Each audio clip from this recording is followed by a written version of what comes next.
Marcos mandou R$ 10. Admiro vocês dois, parabéns. Acreditei na onda de direita do bolsonarismo, mas graças ao jornalismo sério igual ao seu, caí na real. Como aprimorei pensamento próprio, só discordo de VC no assunto Israel. Perfeitamente legítimo que discorde, inclusive, né, cara? Pois é. É que, repito, né? Claro que para a pessoa manifestar a discordância, ela teria que detalhar mais essa argumentação, né? O que acontece é que existe toda uma manipulação em relação àquilo que acontece na faixa de Gaza. Tô falando do ponto de vista de informar as pessoas. Eu estou falando do ponto de vista de cobertura de guerra, o que chega para as pessoas em relação ao que acontece lá. Né? Complicadíssimo, inclusive. É um tema complicadíssimo e tal. E uma das coisas que a gente mais faz é justamente refutar narrativas, né? Então, e vigiar, inclusive, a própria imprensa, que também é um dever jornalístico. Então, o que acontece no mundo hoje é que você tem uma imprensa que ecoa muito mais, apesar do que dizem as vozes contrárias, as narrativas do Hamas. E as pessoas são bombardeadas, entre aspas, dessas narrativas o tempo inteiro. E isso constitui o posicionamento que elas têm a respeito da guerra como um todo. Então, assim, quando eu vou fazer essa análise, que é a análise de manipulação de massa para refutar a narrativa, como a imprensa é muito mais anti-Israel, como você tem casos assim muito mais emblemáticos de narrativas falseadas do Hamas que repercutiram mundialmente, como teve essa semana, eu estou ainda para falar até mais a respeito dela. Eu analiso esses casos, a gente traz à tona e tal, para alertar as pessoas que elas estão recebendo via rede social e até via veículos de comunicação um monte de impressões erradas que estão fazendo com que elas tenham determinados sentimentos que elas precisariam reavaliar, como eu tinha falado antes, a partir das informações verdadeiras, das refutações dessas narrativas. Então, assim, guerra é um assunto bastante complexo, né? Porque tem uma questão que é o direito de autodefesa. Isso aí, para mim, é uma coisa fundamental. Então, para mim, não existe defesa de Israel, não existe defesa de um governo de Israel, não existe defesa de qualquer país ou de qualquer governo, muito menos de um político individualmente. Existe a defesa de determinados princípios. Então, qual é o princípio que eu defendo em relação a Israel e que eu defenderia em relação ao Brasil? Se o Brasil for atacado por um grupo terrorista e eles matarem 1.200 pessoas e sequestrarem 250 e levarem lá para uma cidade próxima da fronteira do Brasil, mas de um outro território, eu defenderia que o Brasil fosse lá para reagir, para que eles não mais invadissem, não tivessem mais capacidade bélica, militar, para fazer o que fizeram e para resgatar os reféns, claro, com certeza absoluta, eu defenderia. Aí o que aconteceu no caso Israel versus Hamas? Nos últimos 10 anos, pelo menos, na verdade, assim, desde que Israel saiu ali completamente da faixa de Gaza em 2005, aí vem o Hamas, toma o poder da autoridade palestina ali em 2007, e aí você tem o ataque terrorista em 2023, né? Então você tem ali 16 anos em que Israel estava fora da faixa de Gaza. Teve uma tensão ali em 2014, eu até cobri naquela época, tinha acabado assim de entrar em veículo grande de imprensa e tal, e fiz toda uma cobertura já dessas narrativas falseadas que se repetiram nesse episódio de Gaza agora, mas são quase que, fora esse episódio específico ali, quase que 16 anos que eu falei, né? De Israel fora da faixa de Gaza e o Hamas podendo governar a faixa de Gaza para o bem da população palestina, construindo infraestrutura, fornecendo serviços públicos de qualidade, permitindo que as pessoas tivessem lazer. Ali é uma região de praia, uma região maravilhosa, né? Ali, quando você vai a Israel, você vê aquelas praias, e a faixa de Gaza é a continuidade daquilo, né? Então, eles poderiam ter investido nisso. Só que eles não aceitam a existência do Estado de Israel. Eles não aceitam isso. Então, desde a decisão da ONU lá de trás e tal, eles tentam destruir o Estado de Israel e, por estatuto, né, eliminar os judeus, etc. Então, assim, não era para acontecer o massacre de 7 de outubro de 2023, porque Israel estava na dele, vamos dizer assim, e o Hamas podia cuidar da sua população. Por que foi lá entrar no país e tal?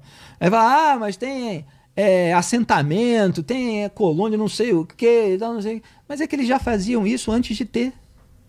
Eu fiz um podcast com o Samuel Feldberg, né? Ali da Stand With Us Brasil, ele conta toda essa história em detalhes, ele tem livros a respeito, vale muito a pena ver essa história, né? E ele fala isso, eles falam de assentamento e tal, que tem uma série de conturbações, uma série de problemas ali, muitas vozes críticas dentro de Israel em relação à postura de determinados governos, determinados políticos. Israel é uma democracia onde você tem... Não existe esse bolo de uma coisa só que se vê de fora, Israel, né? Não, lá eles têm os próprios conflitos. Então, eles já atacavam antes disso. Então isso não é a justificativa para o ataque. Enfim, matam ali pessoas inocentes. Eu tive até a oportunidade de ver 2 vezes o filme restrito para jornalistas, para determinadas autoridades, que não foi veiculado publicamente, que é o filme feito com as imagens dos bodycams, né? Das câmeras que os terroristas usaram, porque depois eles levam de volta como troféus, que mataram judeus. Teve um que ligou, né? Pai, eu matei 10 judeus e tal, celebrando. E aí parece um videogame, né? O que as autoridades israelenses fizeram? Eles pegaram todas as câmeras dos terroristas que foram capturados ou eliminados, depois que Israel percebeu o ataque e reagiu, o que demorou e tal, enfim, essa é uma outra história. Pegaram as imagens das câmeras de segurança, das estradas por onde eles entram, dos kibbutz, que são aqueles condomínios de casa, misturaram com várias outras, as câmeras internas das casas, inclusive, e tal, e fizeram ali um documentário, montando a história, né? Então você começa a ver aqui, os terroristas entram na fronteira, eles começam a matar todo mundo nas estradas. E você vê como se fosse um videogame, né? As pessoas não viram, vocês viram diversas imagens aí que circulam nas redes sociais, mas a maioria de vocês, certamente, algum pode ter visto, não viu os filmes, né? São as imagens mais bárbaras que eu já vi. Sabe, outro dia teve um episódio bárbaro, monstruoso, do sujeito que deu 61 socos numa mulher no elevador, aqui no Brasil, né? Tá todo mundo reagindo, as mulheres fazendo postagens e tal, essa reflexão sobre quando você descobre que o seu namorado é assim e tal, não sei o quê. Você imagina 45 minutos daquilo até a morte, o tempo todo. Passa a pessoa na frente, começa a atirar, matar, bater, queimar. 45 minutos sem parar. É um negócio... assim, é um trauma para o país gigantesco, né? Ele fala, bom, existe o trauma dos palestinos, vou chegar aí, estou só contando a história. Então, você tem as imagens, então os terroristas, tá passando um carro na estrada, como se você estivesse dirigindo na estrada, ele começa a atirar e tal, aí você não morre no primeiro tiro, ele chega na janela, mata. Aí daqui a pouco eles chegam na festa de música eletrônica, na rave e tal. Aí é de fato uma brincadeira de tiro ao alvo. É o pessoal lá meio bêbado, meio doidão, não sei o que, sai correndo sem saber exatamente o que estava acontecendo. Muitos pensaram no início que era só míssil, e aí você tem abrigo antiaéreo em Israel.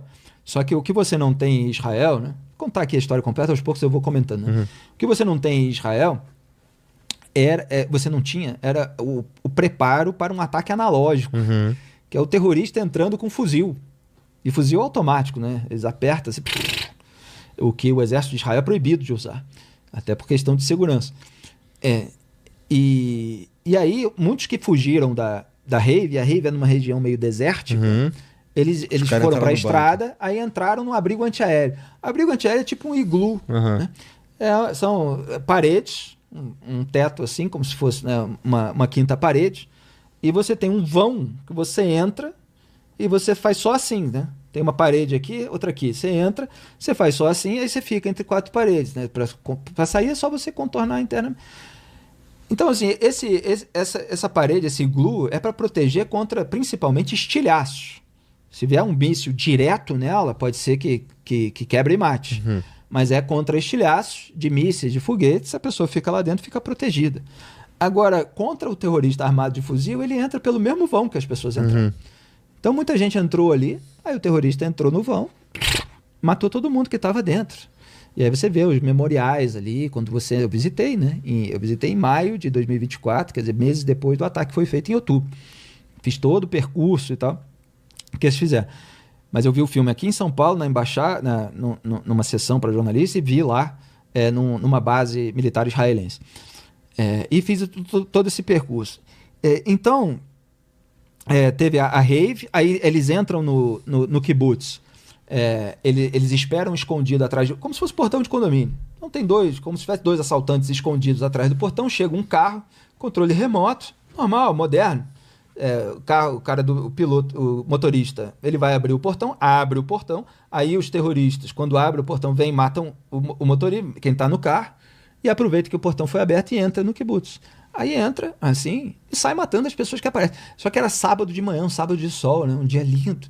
Então eles entram ali, sei lá, era 6, 7 da manhã, 8 da manhã, e tem poucas pessoas ali andando. Daqui a pouco tem uma cena que dá muita raiva, né? E vem um cachorro ali contente, latindo e tal, mata o cachorro, né? Aí vê uma pessoa passar dentro da casa, já atira de fora. Aí começa a queimar a casa.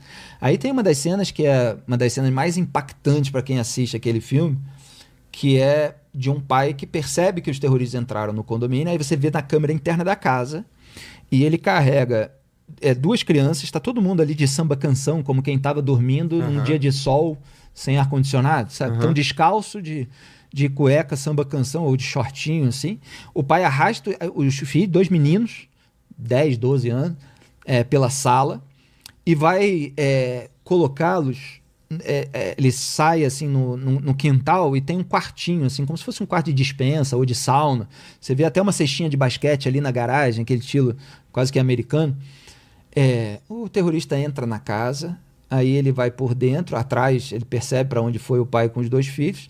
Você só vê o braço dele esticando para fora da janela e jogando uma granada na despensa onde o pai entrou com os filhos. E o pai tomba morto. E os filhos saem correndo, gritando, desesperados, para dentro da casa. Ai, meu olho, um tá com o olho sangrando, o outro tá desesperado, seu olho, papai morreu, cadê a mamãe e tal, não sei o que. Você vê todas essas cenas. Daqui a pouco volta o terrorista, as crianças desesperadas dentro da cozinha, ele abre a geladeira, rindo, psicopata, né? Pega uma garrafa, assim, parece uma Big Coke ali, vira, bebe, naquele momento parece que não tá afim de matar as crianças. Daqui a pouco chega a mãe, ela vai e vê, os terroristas já tinham saído da casa, ela vê o marido morto, ela começa a gritar, aí vem os 2 vigilantes do kibbutz, seguram ela, tapam pela boca, agarram ela, para ela não gritar, para os terroristas não voltarem, percebendo que tinha uma pessoa viva, que qualquer pessoa viva eles matam. E aí agarram ela e carregam, enfim, aí tem cena de degola,